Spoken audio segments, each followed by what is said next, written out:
The letter arrived on a Tuesday morning, slipped quietly under the door like it didn't know it was about to change everything. Daniel almost threw it away. He was already late for work, his coffee had gone cold, and the weight of another meaningless day pressed heavily on his chest. Bills were stacked on the kitchen table. His phone showed 3 missed calls from numbers he didn't want to recognize. The envelope was old-fashioned, handwritten, no return address. Curious, Daniel opened it. Inside was a single page. "If you are reading this, I hope you are still here." Daniel sat down. The letter was from his father. A father he hadn't spoken to in 8 years. Growing up, Daniel's home had been loud but lonely. His father worked long hours, spoke few words, and believed love was shown through discipline, not affection. Daniel, sensitive and creative, never felt understood. Their final argument had been explosive, words said that couldn't be taken back. Doors slammed, pride won, weeks turned into years. Daniel built a life, or at least tried to. He moved cities, changed jobs, smiled when expected. But inside, something remained unfinished. The letter continued. "I was never good at saying what mattered. I thought providing was enough. I was wrong." Daniel's throat tightened.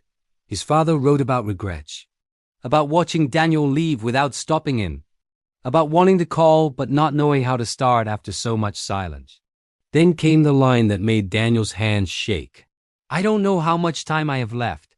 Daniel grabbed his phone and dialed the number he had deleted years ago. It rang, once, twice, then voicemail. Panic surged. He searched online. That's when he found it. An obituary posted 3 days earlier. His father had passed away quietly in a small hospital room. No visitors. No final conversations. Daniel felt the room spin. The letter mailed weeks ago had arrived too late. He didn't cry immediately. Shock wrapped around him like armor. He went to work, answered emails, nodded during meetings.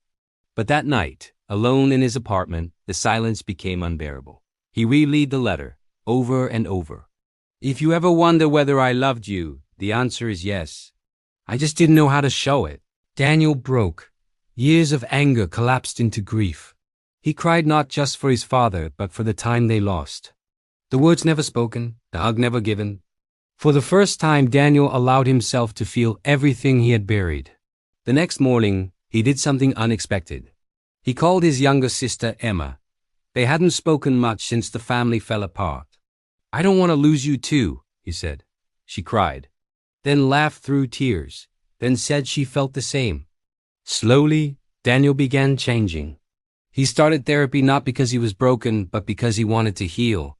He called friends instead of isolating himself. He said, "I love you," without embarrassment. He apologized first. He forgave faster. Months later, Daniel volunteered at a community center, mentoring young men who struggled with anger, silence, and absent fathers. One evening, a teenager asked him, "Does it ever get better?" Daniel thought about the letter, about regret, about second chances that never come.